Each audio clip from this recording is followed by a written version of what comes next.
नमस्कार, मैं संजय राय, ईशान टाइम्स से।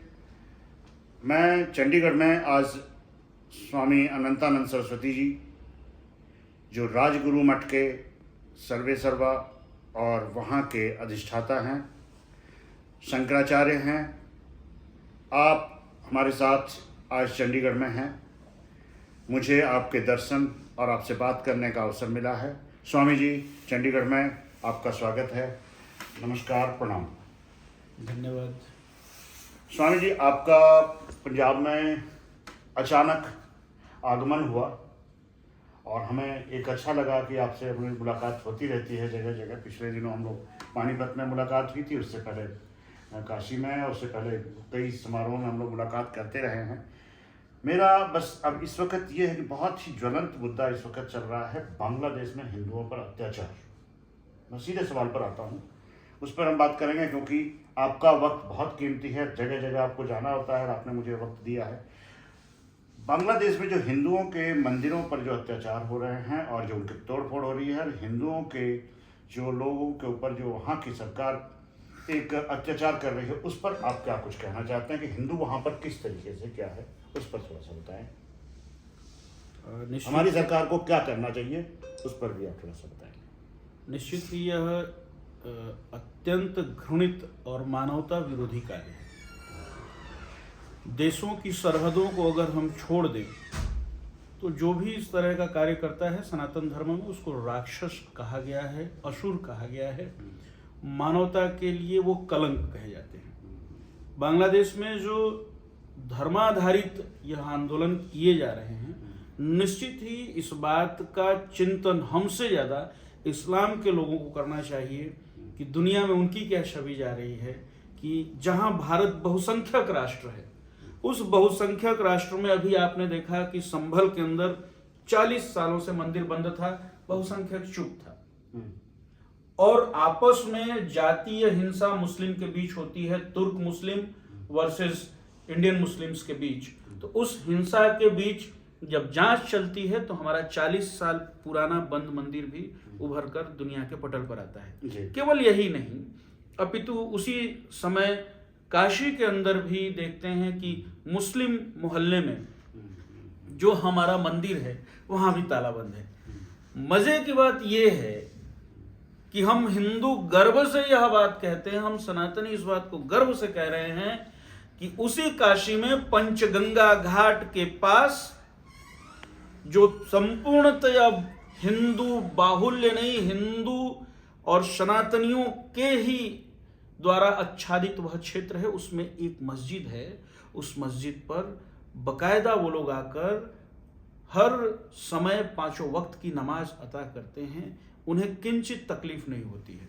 तो मुझे गर्व है कि मैं उस धर्म में जन्म लिया हूं जो सभी धर्मों को संरक्षण देता है, बढ़ने का मौका देता है। हत्या तो बहुत दूर की बात है साहब, हम उनके अपने घर के पास आकर वो इबादत करते हैं, उसमें हम बाधा नहीं बनते हैं। ऐसे सहिष्णु लोगों को अगर दुनिया में कहीं भी सताया जाता है तो यह मान कर चलिए कि वो किसी धर्म विशेष को नहीं सता रहे हैं, बल्कि अपने अंदर बैठे हुए इंसान की वो हत्या कर रहे हैं। और जब व्यक्ति इंसान की हत्या कर देता है तो वो असुर होता है, और असुर कैसे जीता है इसकी कल्पना कर सकते हैं, क्योंकि जब व्यक्ति असुर हो जाता है तो उसका स्वयं का घर भी असुरक्षित ही हो जाता है। इस पर सरकार को क्या करना चाहिए? सरकार अभी तक मौन है और अपने केवल बातचीत भी नहीं, कोई स्पष्ट उनका रुख नहीं आ पा रहा। सरकार के लिए आप कुछ कह सकेंगे? जिस दृष्टि से आप देख रहे हैं, देखने का नजरिया होता है, यह अब अंतर्राष्ट्रीय विषय है। जब बाउंड्रीज की बात आती है तो अंतर्राष्ट्रीय विषय होता है। राजनीति पे संतों का बहुत बोलना अच्छा नहीं माना गया है। संत सामाजिक विषयों पर बोले, लेकिन इसके बाद भी एक अध्ययनशील, सन्यासी का तात्पर्य अध्ययनशील होता है, तो उसको ध्यान में रखते हुए मैं आपको बताना चाहता हूँ। मैंने 2 दिन पहले एक विषय पढ़ा जिसमें अंतर्राष्ट्रीय न्यायालय में बांग्लादेश के अंदर हिंदुओं के ऊपर हुए अत्याचार को लेकर के कोई केस फाइल हुआ है, और जिसमें भारत सरकार का भी प्रत्यक्ष अप्रत्यक्ष सहमति है। तो निश्चित अंतर्राष्ट्रीय मंच पर भी यह बात उठ रही है। और अगर हम बहुत गहनता से देखेंगे तो क्या बांग्लादेश की इतनी सामर्थ्यता कहाँ से है? जब आप इस बात की, सरकार की बात करेंगे कि वो अपने घर के अंदर अपने प्रधानमंत्री को विरोध करता है, और जिसने बांग्लादेश की स्थापना की उस मुजीबुर रहमान की, मैं अगर सही हूं तो, उनकी मूर्तियां तोड़ देते हैं। तो ये बता रहा है कि ये षड्यंत्र कहीं दूर से किया जा रहा है, और दुनिया का हर पढ़ने लिखने वाला व्यक्ति यह समझ रहा है कि ये षड्यंत्रकारी कौन है जो दुनिया में गुंडा बनना चाह रहा है। वो भारत के आसपास के देशों को अस्थिर करके अपनी बांग्लादेश के मुद्दे पर इस वक्त कुछ राजनीतिक दल संसद में भी बयान देते हैं, और उनके बयान इस तरीके से निकल के आते हैं कि उसके कई अर्थ निकल रहे हैं। अभी मैंने इकरा हसन के बयान को सुना जी। इकरा हसन, जहां तक मेरी जानकारी है, खुद इनके पूर्वज गुर्जर प्रतिहार वंश के लोग हैं, और एक अच्छी महिला के रूप में मैं उनको अदब से देखता हूं। मेरा कभी मिलना नहीं हुआ है, लेकिन इकरा हसन ने जो बात बोली वह निश्चित भारत के पक्ष के लिए नहीं है। अच्छा, नहीं है। इकरा हसन ने जो बात बोली वो भारत के पक्ष के लिए इसलिए नहीं है क्योंकि उन्होंने, और उन्हें सोचना चाहिए, वो भारत में रहती है, उस भारत में जहां बहुसंख्यक के होने के बाद भी संभल और काशी इस बात का उदाहरण है कि बहुसंख्यक बहुत सहिष्णु है और बहुत ही अपने लोगों का संरक्षण करने के लिए वो प्रतिबद्ध है। काशी के अंदर उस मस्जिद का भी पंचगंगा घाट में राजनीतिकरण कर रहे हैं उसका। इकरा हसन ने पूरी तरह से दुनियावी षड्यंत्र का हिस्सा बनकर के संसद में जो भाषण दिया है उस पर जरूर भारत सरकार को और संसद को संज्ञान लेना चाहिए कि इकरा हसन मैंने यह बोलते बोलते कि बांग्लादेश के अंदर अल्पसंख्यकों पर हो रहे अत्याचार की मैं निंदा करती हूं और इसकी संज्ञान लेने की बात मैं कहती हूं। साथ ही साथ उन्होंने यह शब्द भी कह दिया कि केवल बांग्लादेश नहीं अपितु पूरी दुनिया में अल्पसंख्यक, और साथ में यह भी कह दिया कि भारत में अल्पसंख्यक के ऊपर जो अत्याचार हो रहा है उसमें सरकारों को सोचना चाहिए। जिस भी सरकार के अधीनस्थ अल्पसंख्यक के ऊपर अत्याचार होगा, अल्पसंख्यक का हक मारा जाएगा, वहां विद्रोह होगा। तो ये शब्द कहने की कोई जरूरत नहीं थी। अभी बांग्लादेश का विषय है, उसको कहिए। और आप जब भारत को लपेटती हैं तो आपको ध्यान देना चाहिए कि संभल में जो अल्पसंख्यक जिनको आप कह रही हैं, उन अल्पसंख्यकों ने बहुसंख्यक के मंदिर को ढक दिया, बंद कर दिया, काशी में ढक दिया, बंद कर दिया। और वो बहुसंख्यक आपको काशी में अपने मोहल्ले में, वहां एक मुस्लिम परिवार नहीं रहता है, उस जगह पर मस्जिद है और उस मस्जिद में आपको नमाज अता करने का सौभाग्य मिलता है। तो इकरा हसन जैसे संभ्रांत महिला को यह बोलना गलत है। एक सवाल ये भी आता है कि जहां जहां भी जन्म स्थान है या अच्छे हिंदू पौराणिक जगह हैं और उसके सटा करके ही मस्जिदें बनाई गई, मुगलों के ना टाइम पर या पहले, तो ऐसा क्यों किया गया और उसके पीछे उसका क्या हल है? क्योंकि देखिए काशी में भी उस तरह का हुआ है, मैं बात उसको दोबारा कहूंगा। ऐसे ही जन्मभूमि राम मंदिर पर भी इस तरह से किया गया, वहां बाबरी मस्जिद बनाई गई। उसी तरीके से मथुरा के अंदर भी बिल्कुल जन्मभूमि के सटा करके मस्जिद बनी हुई है और तमाम मंदिरों को लेकर के किया गया। कहा जाता है कि औरंगजेब के वक्त में है और सब चीजें हैं उनको लेकर के कर रहे हैं, और फिर उसके बाद कहते हैं कि वक्फ की ही सारी संपत्ति है पूरे राष्ट्र में। ये कहां से नए आ गए वक्फ की संपत्ति को लेकर के? भारत जब स्वतंत्र होता है तो ब्रिटिशर्स जा रहे होते हैं। जैसे आप अपने परिवार को चलाने के लिए, एक छोटा आदमी भी 1 महीने का बजट लेकर चलता है, तो जिस ब्रिटिशर्स को दुनिया कहती है कि वो विजनरी थे, तो लगता है अभी वर्तमान की परिस्थितियों को देखकर कि उन्होंने विजन ये तय किया भारत को छोड़ते समय कि 100 साल तक आते आते मैं इनको इतना अव्यवस्थित कर दूंगा कि ये फिर से गुलाम हो जाएंगे। कहीं ना कहीं ये ब्रिटिश एम्पायर के द्वारा बोए गए बीज आज खुलकर आ रहे हैं। अच्छा, अब इस्लाम को जानने वाले, पढ़ने वाले, हम लोग तो अद्वैत में कहते हैं, तो वो एक तरह से अद्वैत मानकर देखा जाए तो उनके यहाँ बुत परस्ती हराम है। तो बुत परस्ती अगर हराम है तो मुजीबुर रहमान की प्रतिमा बांग्लादेश में बनी, अपने भारत के अंदर तमाम जो है इन लोगों ने दरगाहें बना रखी हैं, छोटे छोटे हर जगह खड़े कर रखे हैं स्ट्रक्चर। तो ये मूलतः तो सनातनी है, लेकिन किन्हीं कारणों से या मुगलों के द्वारा या ब्रिटिशर्स के द्वारा या किसके द्वारा ये खड़े कर दिए गए सनातन के प्रतिद्वंदी के रूप में। बन तो गए ये मुसलमान, लेकिन इबादत नहीं छोड़ी।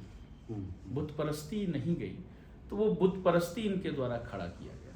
अब वक्फ की बात जो होती है, तो जिस यूरोप के ब्रिटिशर्स थे, उन्हीं यूरोपीय चिंतनशीलता और मानसिकता के, या मैंने जो पहले शब्द कहा कि अंग्रेजी विरासत के लोग, वो धर्म में भी हैं। अभी एक शंकराचार्य आपस में लड़ रहे हैं, सब फर्जी हैं कि नकली हैं मुझे नहीं मालूम, लेकिन इतना कोर्ट में चले गए हैं तो ये बात तय होती है कि फर्जी आदमी अपनी दावेदारी करने।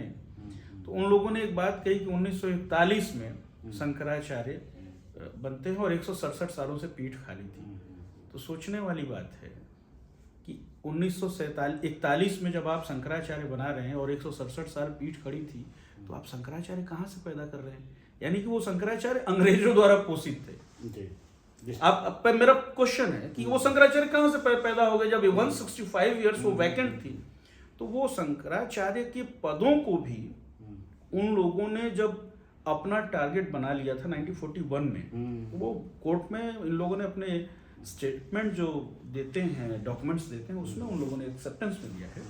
तो ये फर्जी लोग, ऐसे फर्जी लोगों के द्वारा अपनी फर्जी सल्तनत चलाने के लिए ये इस तरह की व्यवस्थाएं खड़ी की गई, चाहे वो इस्लामिक व्यवस्था के अंतर्गत वक्फ बोर्ड आता हो या हमारे धार्मिक व्यवस्था में ये जो ऐसे लोग सामने आपको दिखे कि जो राम मंदिर का विरोध कर रहे हैं, जिस राम के नाम पर रोटी मांग कर खा रहे हो उसी का विरोध कर रहे हो, तो ये बात तो पचती ही नहीं है कि तुम हो क्या। तुम्हारे अस्तित्व पे ही प्रश्नवाचक चिन्ह है और तुम छोटी छोटी बातों को, मेरे पास प्रमाण है। अभी दीपावली को जो इन लोगों ने कंट्रोवर्शियल बनाया, उसमें गणेश्वर शास्त्री द्रविड़ ने, जो मुझे मिला सोशल मीडिया के थ्रू ही, वो जो लेटर वायरल हुआ है, उस लेटर में उन्होंने कहीं नहीं कहा है कि मैं 31-30 के दीपावली का विरोध कर रहा हूँ। उन्होंने लिखा है कि ऋषिकेश पंचांग और एक और पंचांग के अनुसार यह जो है दीपावली इतने को ही मनेगी, और अगर 24 मिनट तक मुहूर्त रहता है तो 1 नवंबर को आप लक्ष्मी पूजन कर सकते हैं। तो ये बातें दर्शा रही हैं कि सनातन के अंदर जो सनातन के कोढ़ हैं, जो अंग्रेजों द्वारा पोषित लोग हैं, वो लोग भारतीय व्यवस्था में जीने वाले सनातन धर्मावलंबी धर्माचार्यों को, ब्राह्मणों को बार बार लांछित और तिरस्कृत करते हैं, और ऐसा असंख्य प्रमाण आपको मिल जाएंगे। तो उन्हीं लोगों के द्वारा ये वक्फ बोर्ड भी लाया गया, उन्हीं लोगों के द्वारा इस तरह के कुकृत्य भी किए जा रहे हैं, और ऐसे ही संसद में इकरा हसन भी बोल रही हैं। तो ये देश का विषय है, हम संत हैं, हम अपनी मर्यादा में रहते हैं। मैं बहुत कम मीडिया में जाना चाहता हूँ, लेकिन जब ये बातें आ रही हैं तो मैं धन्यवाद देता हूँ कि आपने पूछा, और मैं इस पर बेबाकी से बोल रहा हूँ कि ये सारे षड्यंत्रकारियों का कोर्ट और राजनीति से पहले समाज को संज्ञान लेना चाहिए, क्योंकि सभ्य समाज के ऊपर ही यह अपनी बात को रख करके कुकर्म कर रहे हैं।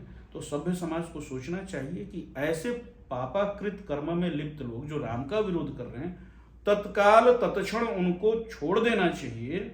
और शास्त्रों ने कहा है कि दान योग्य को देना चाहिए, और अगर हम भगवान के नाम पर दान देते हैं तो जो राम का विरोध किया उसको कतई हमें दान देना ही नहीं है। फिर देखिए इनकी स्थिति और क्षमता, फिर गवर्नमेंट फिर उसके बाद गवर्नमेंट आए और फिर वो ऑडिट कराए कि इनको आ कहाँ से रहा है फंड। अपने आप पता चल जाएगा कि ये भारत के विरोधी लोग हैं या भारत के समर्थक लोग हैं। अभी आपने देखा कि स्वामी जी ने जिस तरीके से, जिस बेबाकी से सारे चीज़ों को, बांग्लादेश के मुद्दे पर, इकरा हसन की बात पे, और हमारी जन्मभूमि और जितने विवादित स्थल पर लेकर के बातचीत कहाँ से शुरू हो रहा है, षड्यंत्रों को कहाँ से हो रहा है, ये चीज़ अभी तक किसी ने नहीं करी। षड्यंत्र पीछे से हो रहे हैं, कौन कर रहा है, जांच का विषय वहाँ है। सरकार को इस पे संज्ञान लेना चाहिए, इस तरफ सोचना चाहिए, जो मीडिया को भी इस चीज़ पे सोचना चाहिए। ये इन्होंने एक राह दी है कि इस ओर भी सोचें और सोच करके ही हम आगे बढ़ें।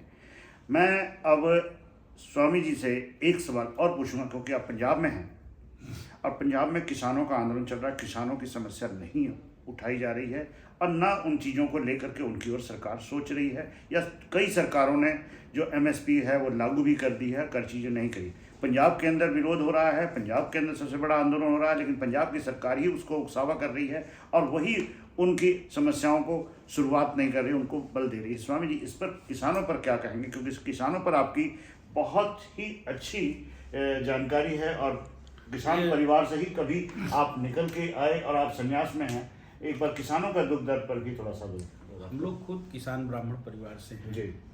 और किसानों, हम जिस पीठ पर हैं, आचार्य शंकर की मूल पीठ है, वो भगवत्पाद शंकराचार्य जो आद्य जगत गुरु शंकराचार्य हुए, वो भी जमींदार किसान थे।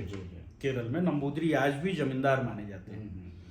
तो हम तो पूर्णतः किसान लोग हैं और किसानों के समर्थक हैं। लेकिन यहाँ एक बात और ध्यान देनी चाहिए, मेरे संज्ञान में एक विषय आया था, इसी पंजाब का एक संभ्रांत लड़का कनाडा जाता है और कनाडा में जाने के बाद वो अपना वीज़ा और पासपोर्ट फाड़ देता है और एक टिकट लेता है जो बस अमेरिका जा रही होती है। बॉर्डर पे वो पकड़ा जाता है, वो अपना सब कुछ फेंक दिया रहता है और बॉर्डर पे पकड़ाने के बाद वो बोलता है कि भारत के अंदर हम लोगों पे अत्याचार हो रहा है, मैं पंजाब से हूँ, मैं किसान परिवार से हूँ। सौभाग्य से कहीं वो भी ब्राह्मण परिवार का लड़का था। तो कहीं ना कहीं किसी भी पक्ष का एक ही विषय नहीं होता है, उस पर बहुत बारीकी से समझने की जरूरत है। जब यह विषय मैंने सुना तो हमें लगा कि भारत की छवि दुनिया के स्तर पर क्या बनती होगी कि भारत के अंदर अत्याचार हो रहा है। तो ऐसे लोग जो विदेश गए हैं इन बिटवीन 5 years पंजाब से, उनका जांच हो कि कितने लोग गए और पीछे गए लोगों में भी जांच हो। और इस आंदोलन का या इस तरह की बातों का कितने लोगों ने विदेशों में ये उल्लेख किया कि भारत के अंदर अत्याचार हो रहा है इसलिए हम लोग यहाँ आए हैं। फिर उनको शरणार्थी, रिफ्यूजी के रूप में वहाँ रख लिया जाता है और इजी गोइंग उनको वीज़ा और पता नहीं क्या क्या वगैरह चीज़ें मिल जाती हैं या रिहाइश भी मिल जाती है वहाँ। अब बात आती है भारत में किसान आंदोलन की। तो भारत का किसान जो आंदोलन कर रहा है, न तो किसान बिल आपने पढ़ा है पूरा, न हमने पढ़ा है, न भारत में जो आंदोलन कर रहे हैं उन लोगों ने पढ़ा है। उनको तकलीफ किस बात से है कि हमें एमएसपी कौन तय करेगा? राज्य सरकारें करती हैं। अब एक बात आती है कि लड़ाई इनके केंद्र से है। अब एमएसपी तय करेगा कौन, वहां अपनी बात आप नहीं रखते हो। दूसरा पक्ष, किसान को जो विषय रखना चाहिए सरकार के सम्मुख, कहीं ना कहीं किसान वहां भी अस्पष्ट है। तो इस आंदोलन होना चाहिए, लेकिन आंदोलन के पीछे के विषयों को, जैसे मैंने पूर्व में कहा, वही बात अभी कह रहा हूँ कि जब स्पष्ट नीति नहीं होगी तो आप पराजित होंगे। एक पक्ष और है जहां मैं यहाँ पूरे दम से यह बात रखूंगा। मैं किसान आंदोलन में हर बार गया हूँ और किसान आंदोलन में मैंने पाया कि भारत में अंग्रेजों के विरोध जो किसान आंदोलन खड़ा करने वाले महापुरुष थे, जगत गुरु शंकराचार्य, स्वामी सहजानंद सरस्वती जी महाराज, उनकी एक फोटो नहीं मिलती है। तो आप कौन सा किसान आंदोलन चला रहे हैं और किसके हक का किसान आंदोलन चला रहे हैं और किसके लिए चला रहे हैं, आपको सोचना होगा। जब आप अपने महापुरुषों को भूल जाएंगे, अपने प्रणेताओं को भूल जाएंगे, तो कहीं ना कहीं आप दिग्भ्रमित होंगे और आप पथ भ्रष्ट भी हो सकते हैं, इसमें कोई शंका नहीं है। इसके बाद भी जैसे नालायक बेटे के साथ भी बाप की पूरी सहानुभूति होती है, तो हम किसान ब्राह्मण परिवार में जन्मे हुए लोगों की पूर्ण सहानुभूति नहीं, पूर्ण शुभेच्छा है। और किसानों की बात पूरी तटस्थता के साथ रखनी चाहिए और किसानों का एक निराकरण हो, और उसमें कई पक्ष हैं। पहला तो निराकरण किसानों की भूमिका हो ना, आपका डिमार्केशंस है, पंजाब में, हरियाणा में, बिहार में है क्या, मध्य प्रदेश में है क्या, अन्य प्रांतों में कहाँ कहाँ। आज चले जाइए, जमीन खरीदिए, पता चला कि ये फलाने की जमीन नहीं है, दूसरे की जमीन है। तो ये मुद्दे स्पष्ट हो, आय का भी मुद्दा स्पष्ट हो, बिक्री का मार्केट वैल्यूज भी तय करने की एक व्यवस्था बने, तब अब दिशा विहीन बोले जाइए, सरकार के खिलाफ लड़े जाइए। अब ये फिर ये कहीं ना कहीं दर्शाता है कि लड़ाई सत्ता की है, राजनीतिक लड़ाई है, न कि किसान की लड़ाई है। तो स्वामी जी ने पंजाब के अंदर मैं पूछ रहा हूँ कितने किसान बच्चों को, साउथ में मेरे ध्यान में है, सुनने में आया कि वहाँ जितने कॉलेज हैं वहाँ कॉलेज में किसान के बच्चों को प्रेफरेंस है। ये नहीं है, अभी तक क्लियर स्पष्ट नहीं है। ये है वहाँ पे, साउथ यहाँ नहीं है। पंजाब, आप उन विषयों को रखो ना भाई। पंजाब में जो कॉलेज हैं वो इतने बिलो पॉवर्टी या इतने एकड़ से नीचे के किसान को पढ़ने के लिए ये सुविधा प्राइवेट कॉलेजेस देंगे, वहाँ तो है। आप अपने मुद्दों को सही से नहीं रख पा रहे हो, जो जेन्युइन मुद्दे आपके हैं, तो आप राजनीति के मुद्दे रख रहे हैं, तो अब उसको नाम दे दें किसान आंदोलन, वो अलग विषय है। देखिए, जिस तरीके से स्वामी जी ने किसानों के लिए भी एक नई दिशा, नया निर्देश और जिस तरीके से हम लोग को आंदोलन करना चाहिए वो भी दिया। स्वामी जी, आपका बहुत बहुत धन्यवाद, आभार। ईशान टाइम्स की ओर से मैं संजय और ईशान के साथ